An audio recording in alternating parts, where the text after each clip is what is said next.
Nah, ini Indonesia jumlah penduduk segini tuh market semua buat para pengusaha yang besar gitu. Iya sih, pasar terbesar di Asia Tenggara setahu gue emang Indonesia.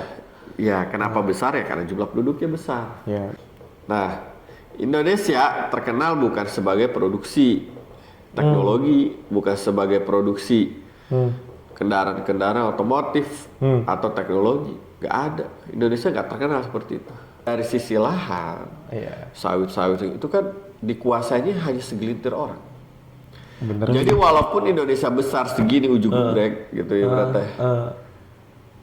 Dari 100% penduduk, Yang pengusaha di sektor real itu kecil sekali, Rafa. Kalau begitu, berarti sebagian besar masyarakat Indonesia gimana? Ada di sektor UMKM.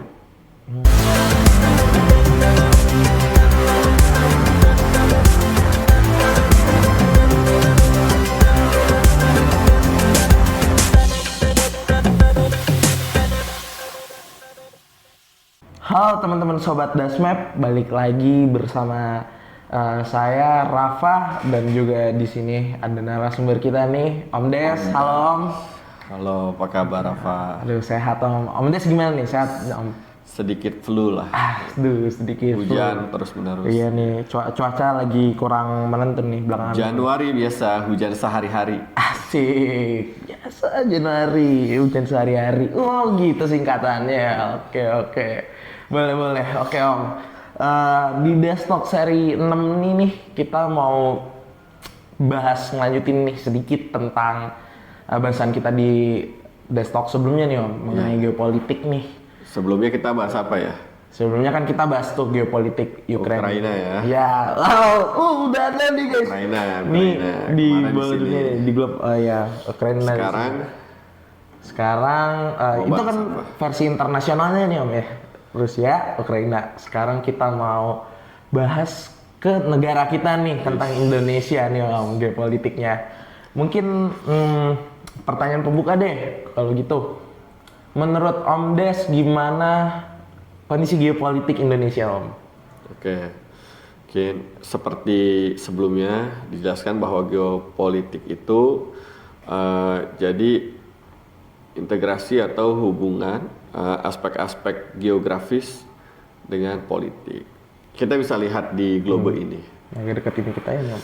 Ini globe sebesar ini nih. Wah. Indonesia tuh segini. Ya. Gede banget ya teman-teman ya.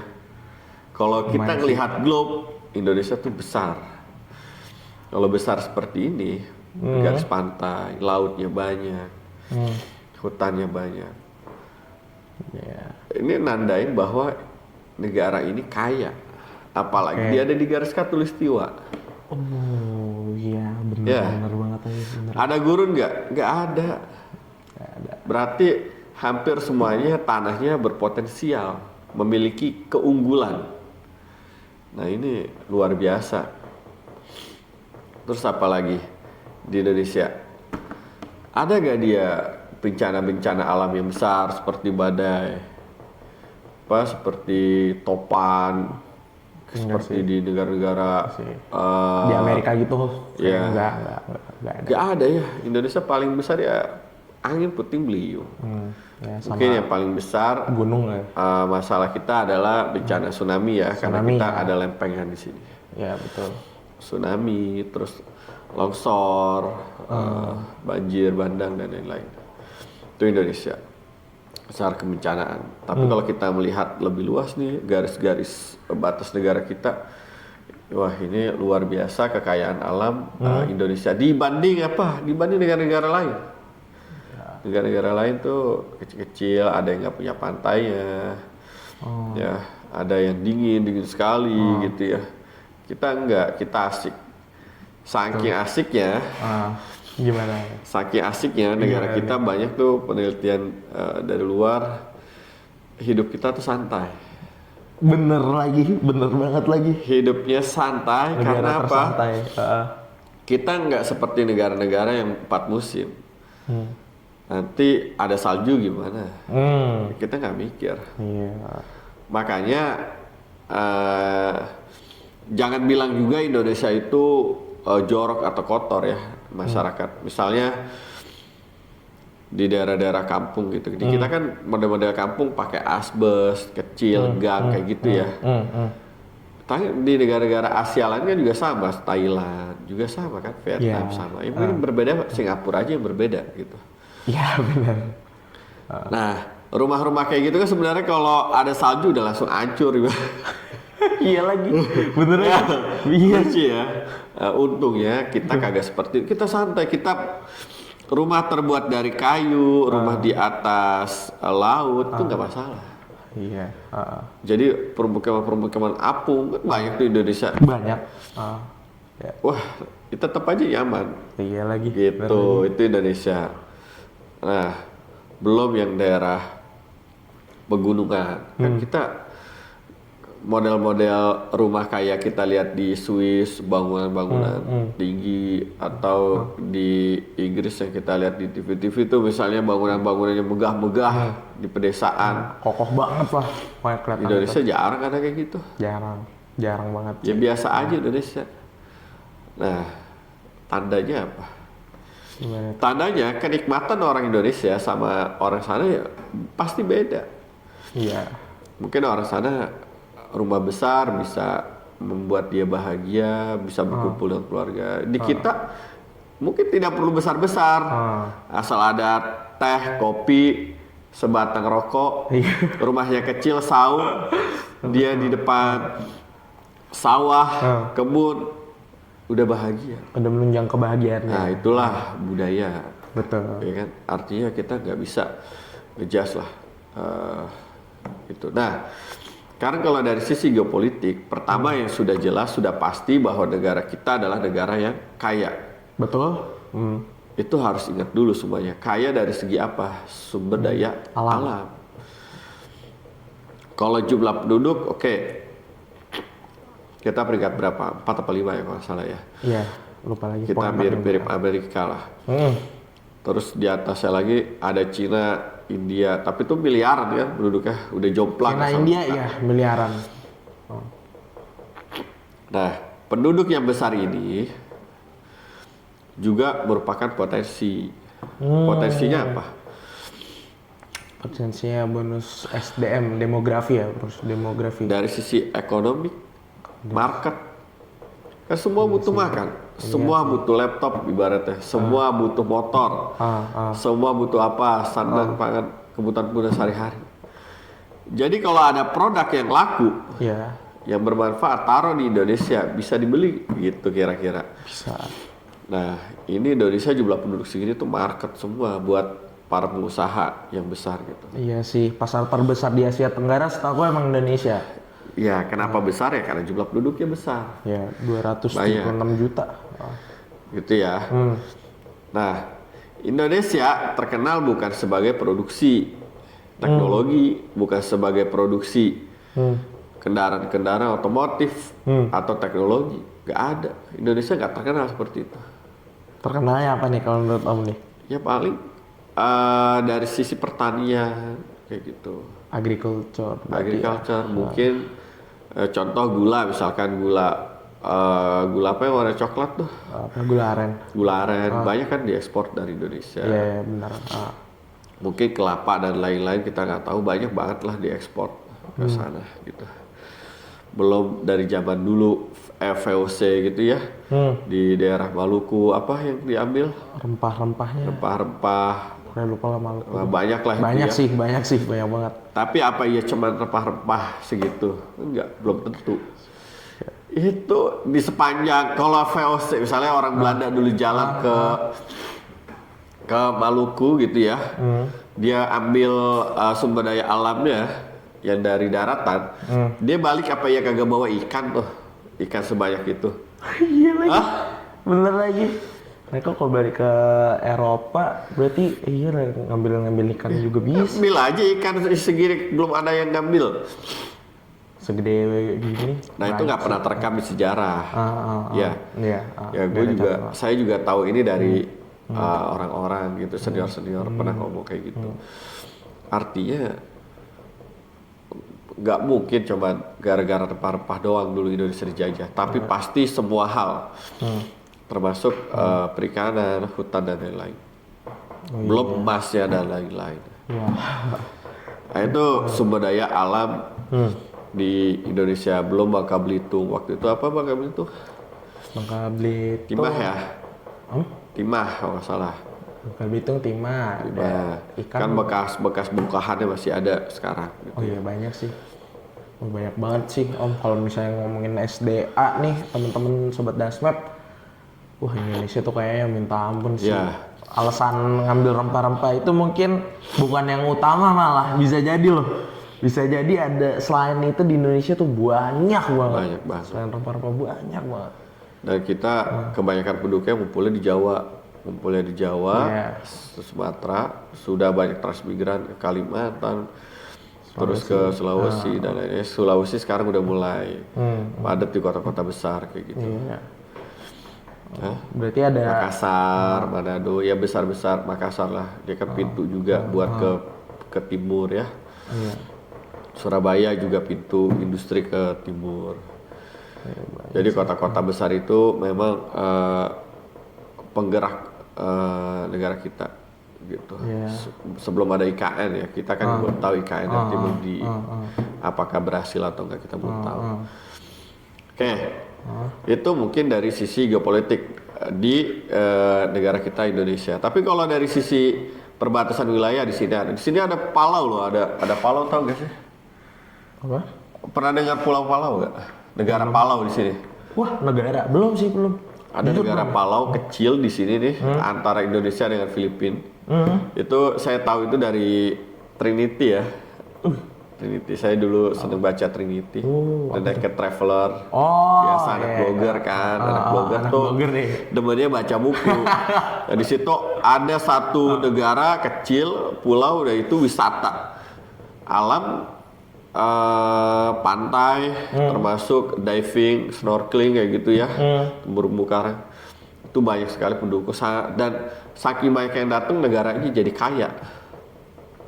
Saking kayaknya mereka bingung lagi lah kerja atau berpendidikan tinggi nggak perlu mungkin ya. Udah jadi pelayan atau nyadiin makanan juga udah kaya. Saking kaya lagi mereka tuh kalau diceritain buku Naked Traveler, dia tuh itu perutnya buncit-buncit. Karena udah kaya. Tapi jangan salah loh. Ini kayak gini tuh Palau, kalau dengar cerita itu mirip juga sama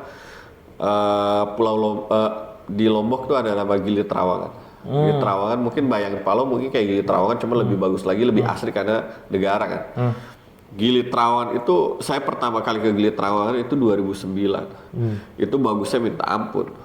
Dan waktu itu dikata udah ramai ya. Kayak ya surganya para backpacker lah, itu indah banget. Tapi katanya itu dulu mungkin lebih bagus dari itu, kayak gitu. Dulu lebih bagus dari sekarang. Ya, dari sekarang lebih indah. Gitu. Waktu saya dulu 2009 tuh di pinggir pantainya itu terumbu karang masih kelihatan. Gitu. Tapi terakhir ke sana berapa tahun yang lalu, 2 tahun yang lalu, 3 tahun yang lalu itu udah nggak begitu kelihatan. Tapi tetap indah, tetap asik karena kan nggak cuma di situ, kita bisa naik perahu lagi kemana gitu wilayah. Itu dari sisi geopolitik. Di sini ada Palau ya, wisata, terus ada Filipina juga wisata. Indonesia kan wisata juga gile ya, sadis, terutama Indonesia Timur ya. Iya, timur, daerah timur terutama gitu ya. Terus Australia, orang Australia kan sudah jelas ke Bali melulu kan, terutama di musim saljunya mereka. Musim saljunya mereka kan bulan Januari ya. Apa kebalik? Di bulan tengah justru ya.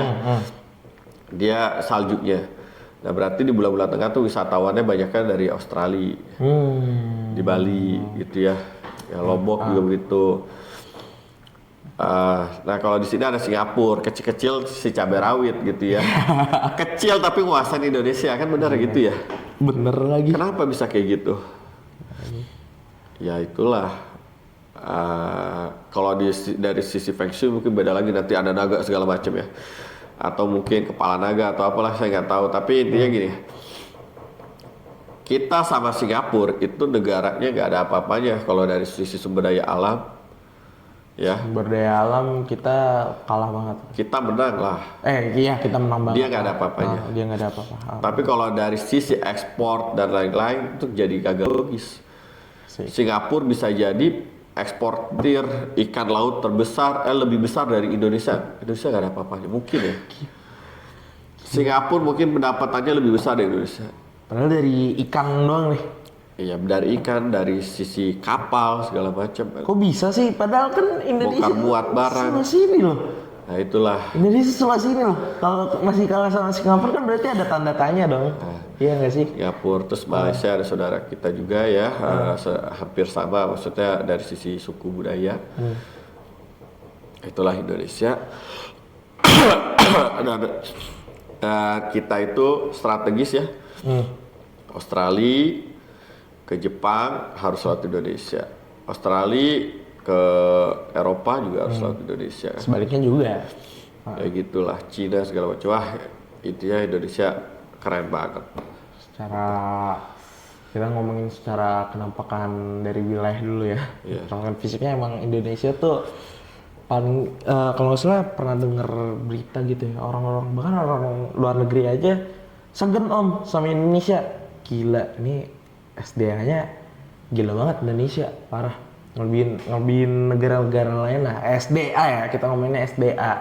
Tapi begitu udah masuk ke SDM-nya langsung jelek turun banget om, gara-gara mungkin ya tadi kita belum bisa merata banget kan. Itu juga karena mungkin aku juga pernah baca sebuah cerita sedikit gitu ya di sosmed waktu itu, ada yang nyebut kalau nggak salah kenapa Singapura yang sekecil ini aja nih, kalau di lihat dari pembukaan peta ini, Singapura tuh cuman paling segede apa sih Jakarta ya, tapi kok bisa dia jadi negara terkaya. Nah waktu itu ada yang bilang ternyata bukan salah dari SDA-nya, karena alam mau diapain pun sesuka manusia, alam nggak bisa sebegitunya, nggak bisa ngegerakin dirinya sendiri ibaratnya. Mungkin kalau alam tuh bisa hidup gitu ya, Indonesia udah bantu banget, tapi kan balik lagi manusianya ternyata om ya. Jadi Singapura itu lebih gampang, lebih mudah untuk mengatur, memanage manusia di sana ketimbang kalau kita lihat Indonesia bro, dari Sumatera nyampe ke timur itu di Papua sini, buset, terus berapa luas om? Seberapa sulit untuk memajukan SDM-nya. Itu juga geopolitik yang menurut aku harus jadi concern sih sebenarnya om ya. Geopolitik di Indonesia itu kita, kalau menurut aku jangan terlalu fokus di SDA, tapi sebenarnya SDM-nya itu yang lebih dibutuhkan lagi. Benar nggak sih om? Sekarang kita bicara SDM. Gimana tuh om? Ini semua lahan, tanah, satu petak lahan, 1 meter kali meter kalau dimanfaatin dengan baik dan di posisi yang tepat, itu pasti sangat menghasilkan sesuatu yang besar. Contoh, misalkan di kawasan Sudirman gitu ya, perkantoran segala macam, itu kita punya lahan usaha 1 kali 1 meter aja gitu ya, kecil lah 1 kali 1 meter ya. Itu asal barang kita gampang dikonsumsi sama masyarakat, laku pasti. Nah sekarang kita ngomong tidak 1 meter kali 1 meter, tapi ini Indonesia nasional. Tanah-tanah sawit kan sebagian besar sekarang kita udah banyak sawit di Kalimantan, Sumatera dan lain-lain. Itu milik siapa? Usahanya seperti apa? Dari sisi lahan dulu ya kita ngomong ya. Dari sisi lahan, sawit-sawit itu kan dikuasainya hanya segelintir orang. Bener. Jadi walaupun Indonesia besar segini ujung gebrek gitu ya berarti, dari 100% penduduk, pengusaha di sektor real itu kecil sekali Rafa. Mungkin nggak nyampe 5% juga. Iya sih benar banget. Mungkin juga 1% kali. Iya orang nggak nyampe. Penduduk Indonesia tuh 276 juta om. 1%-nya itu 2 juta sekian. Berarti nggak nyampe malah harusnya. tanah segini luas tuh dibanding 2 juta orang tadi mungkin masih belum. Nah, kalau begitu berarti sebagian besar masyarakat Indonesia gimana? Ada di sektor UMKM. Bisnisnya. Artinya ya usaha 5 miliar ke bawah taruhlah atau 2 miliar ke bawah. Kan kemarin sering banyak berita Indonesia yang punya tabungan di atas berapa M ya? 5 M berkurang menyusut. Gitu kan? Karena apa tuh? Aku baru tahu justru ada alasan apa nih? Ya kagak tahu, ya itulah bisnis gitu. Mungkin perlambatan ekonomi atau seperti apa kita nggak tahu. Semenjak Covid. Baru beberapa bulan terakhir.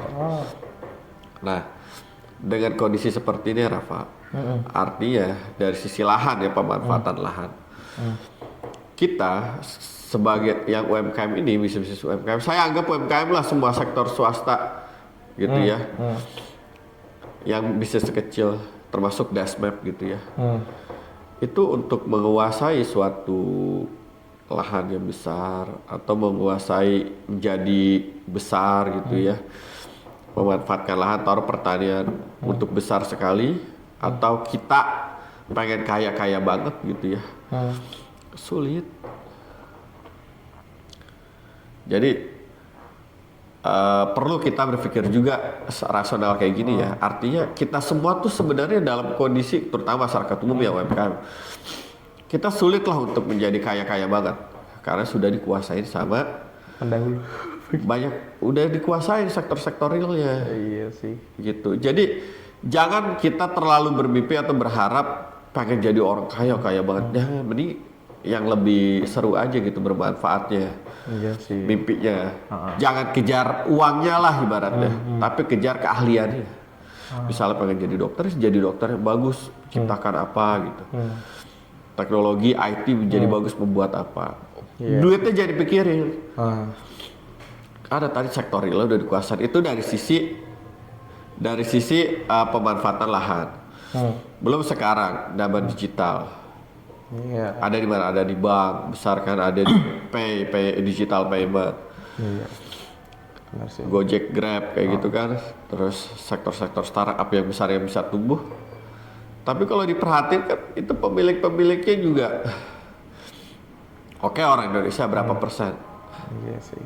Kecil, tetap luar negeri. Artinya ya Indonesia itu memang pengusaha besar, sektor-sektor besar dari luar negeri sangat berpengaruh di Indonesia. Jadinya Indonesia jadi kayak market aja, gitu. Bukan banyak menciptakan, tapi lebih ke Market konsumsi. Ya sih. Ini bukan kita mau ngebunuh harapan orang-orang Indonesia juga sih Om. Ini kita ngasih realita yang ada gitu teman-teman, bahwa pada kenyataannya ya secara Indonesia emang luas, cuman dari luas Indonesia yang 100% ini ya itu udah ada penguasanya gitu, udah ada yang punya, dan 276 juta penduduk ya ya gimana ya, sisi SDM kita yang mengelola di sini itu cuma segelintir orang, itu yang disayangkan di Indonesia, walaupun alamnya besar. Dan kita sedih kalau kita ngomongin pendidikan. Indonesia itu ibaratnya apa ya, yang sarjana berapa persen, ya S2 berapa persen, yang bahkan dari situ juga masih ada yang nganggur kan kayak gitu. Wah iya, bahkan kalau kita mau bersaing Pak ke dunia, yang harus dikuatin itu ya SDM. Dan itu harus jangka panjang, nggak bisa sebentar. Jangka panjang kayak kita pelihara anak lah dari kecil, dari SD-nya mau, dari TK-nya mau gimana, SD-nya gimana, SMP gimana. Indonesia juga kayak gitu, harus berkesinambungan di dalam SDM, manajemen SDM dan peningkatan SDM, skill segala macam. Setuju. Kalau enggak, kita hanya beli. Beli. Iya sih, waktu itu sempat kayak yang ku tahu emang fokus Indonesia tuh sekarang udah nggak bisa di sektor SDA lagi sih Om. Balik lagi emang sektor SDM-nya, karena ada dua, waktu itu aku lupa ini kata-kata siapa, ada dua kemungkinan yang terjadi nih. SDM Indonesia yang besar ini akan menjadi bonus demografi atau malah bawa Indonesia ke pinggir jurang nih. Jadi dua itu doang om kemungkinannya. Kalau misalnya emang mau bonus demografi, ya pemanfaatan SDM-nya emang harus ditingkatin kualitasnya. Jadi ya kita udah nggak bisa fokus di sisi alam doang. Makanya aku sebenarnya lebih setuju bahwa peningkatan nanti tuh yang ditingkatin SDM dulu. SDM maju, negara beriringan soalnya, ekonomi beriringan nih sama tingkat SDM-nya, kayak gitu sih. Bener, setuju sih teman-teman kayak gitu. Kalau saya ngelihatnya kita butuh saat ini ya butuh pemimpin yang benar-benar kalau dari sisi ideal ya kita butuh pemimpin atau para pejabat Ya, yang benar-benar itu berjuang niatnya untuk kebaikan, iya. bukan untuk kaya satu partai, bukan untuk kaya dirinya, bukan. Jadi harus ibaratnya kalau di Islam ya harus ada orang-orang penjihatnya lah, yang benar-benar rela berjuang buat negaranya, Buat rakyat. sehingga nggak ada tuh negara dikuasain sama usaha-usaha asing kayak gitu. Sekarang kan kita banyak kesulitan Pak di pertanian, petani banyaknya sulit, peternak juga banyaknya sulit gitu. Bahkan ASN kita pegawai negeri juga kan banyaknya sulit dari sisi keuangan penghasilan gitu. Ya kan? Iya sih. Semuanya sulit. Yang tajir ya si pengusaha itu yang cuma segelintir orang. Gitu. Si penguasalahan lah ya gitu sebenarnya. Nah itu dia politik biar tahu ya bahwa walaupun besar kaya tapi lu udah punya rumah belum? Beli sendiri belum? Saya udah punya belum? Tanya semua tetangga, punya rumah gak? Punya rumah gak? Belum tentu. Iya Masih kontrak, masih apa? Sama orang tua, masih apa? Nggak sanggup beli rumah ya. Udahlah kayak gitu lah ceritanya. Itu dari sisi geopolitik negara kita Indonesia. Apalagi Pak? Suku atau apa? Saya paling, boleh nih masalah suku nih. Ini kayak lumayan nih suku budaya lah. Om gimana tuh kira-kira? Ya, ada ya peta suku budaya itu teman-teman harus lihat juga lah. Kayak gimana sih suku budaya Indonesia? Itu bisa di Wikipedia tuh diupload nanti saya share ya. Boleh nanti kita sertain linknya di bawah ya. Ya, ini bagus juga ini walaupun belum detail kayak suku Jawa di sini. Ini kalau kita ngomongin sejarah itu menjadi lebih menarik. Sayangnya saya bukan orang sejarah. Gitu, tapi di sini ada Jawa, ada Sunda yang kuasain Indonesia ya awal mulanya lah munculnya Indonesia gitu ya. Terus di sini ada Minang ya, terus ada Melayu. Wah, banyak banget sukunya. Terus belum Bali, terus ternyata Lombok bagian barat juga Bali ya, juga baru loh gitu. Lalu di Sulawesi, Papua banyak banget suku-sukunya. Alhamdulillah kita masih hidup berdampingan ya Pak. Itu salah satu yang perlu kita syukurin lah dari Indonesia. Ini dari Aceh sampai Papua sana sih. Banyak banget ya, teman-teman. Ketika kita ngomongin geopolitik, kita perlu tahu juga dari sisi budaya, terus dari sisi pemetaan agama kayak gimana, korelasinya, hubungannya, kayak gitu. Terus dari sisi alam, pendapatan kesejahteraan juga seperti apa. Itu nanti dampaknya banyak. Iya. Kayak gitu. Berarti sebenarnya kalau aku pengen ngomong nih, berarti kan geopolitik dalam, kalau kita pecah dari yang kemarin tuh kan kita membaginya ada fisik, ada ekonomi, ada sosial budaya om ya. Berarti secara sosial budaya ini apakah Indonesia diuntungkan sebenarnya?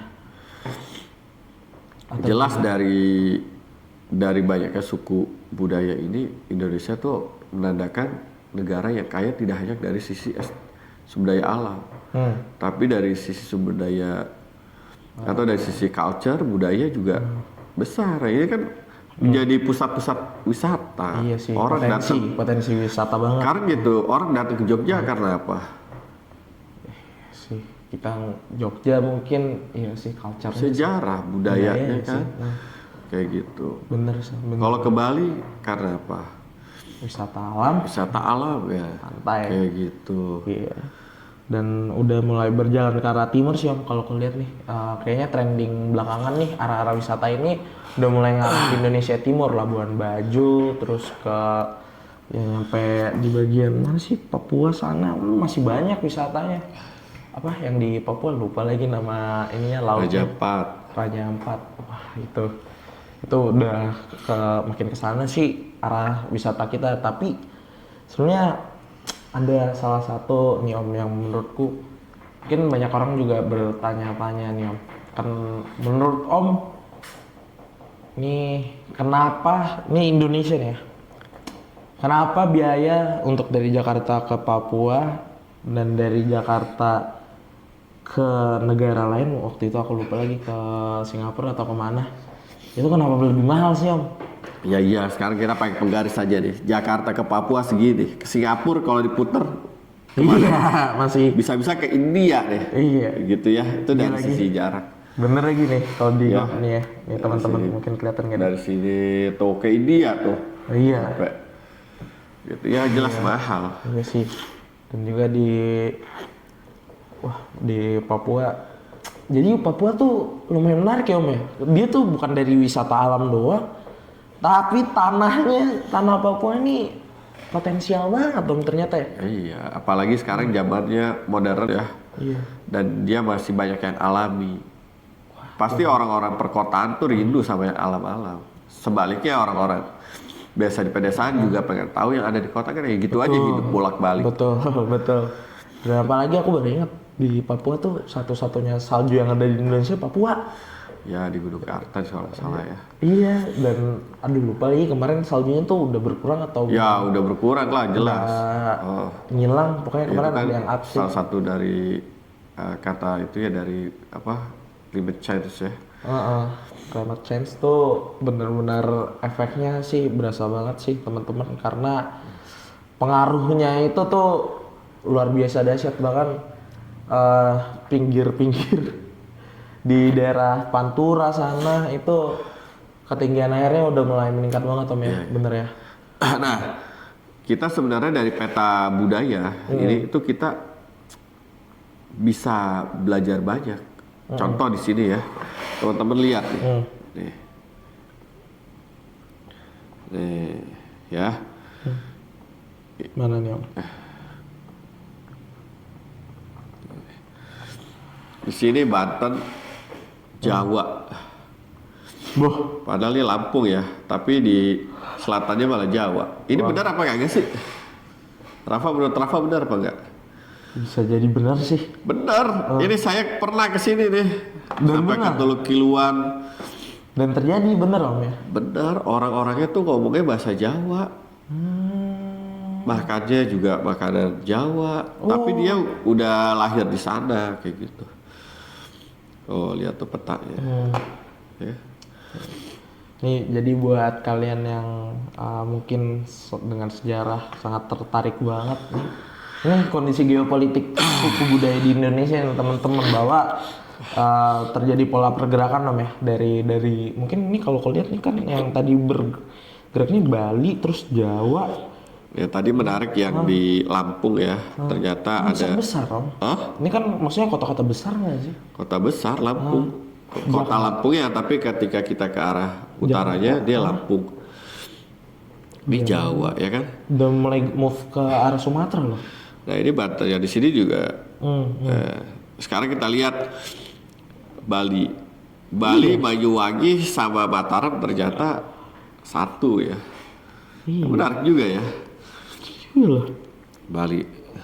Jadi Tapi kalau teman-teman ke Pantai Kute segala macam itu, di Bali itu memang benar banyak dia nanti wisatanya ke Banyuwangi kayak gitu. Banyak yang kerja di Bali aslinya Banyuwangi. Memang ada interaksi yang sangat tinggi kayak gitu. Ya lagi nih. Wah, ini kalau secara pemetaan di Indonesia nih luas banget yang bisa teman-teman teliti gitu ya. Mungkin di bagian timur nih. Ya, Cuk, kita tidak bisa menjelaskan semuanya, tapi kira-kira seperti ini sebenarnya asik lah. Asik banget, sumpah geografi budaya asik banget. Nah nanti ini berhubungan sama geopolitik. Benar, pemilu kayak gitu. Waduh. Wah itu seru. Wah, Gitu. Kalau gitu kita bikin sesi selanjutnya aja. wah boleh nih, menarik nih Iya teman-teman. khusus buat presiden. Wah, Jadi boleh kita lagi. isi aja. Boleh lagi. 41 42.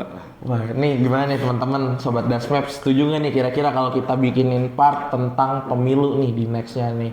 Mungkin nanti teman-teman boleh komen dan like di bawah nih ya teman-teman.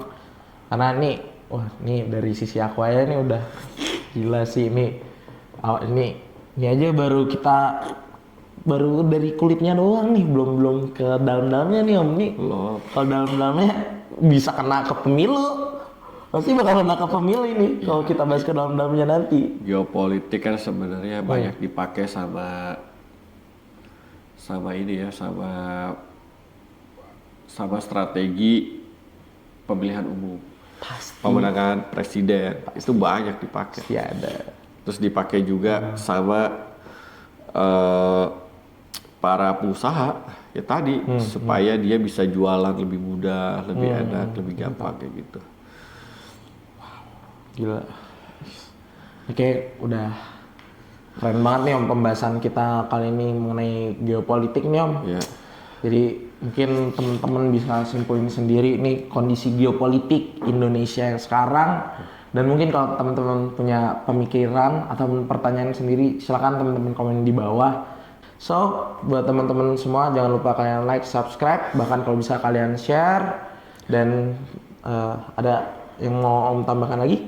Cukup, ini baru sedikit aspek geopolitik, belum semuanya gitu ya. Ini Nanti di pertemuan. spoiler, ada spoilernya. Lanjut aja abis ini. Oke, sip. Oke. Oke, see you on the next video ya teman-teman. Dadah.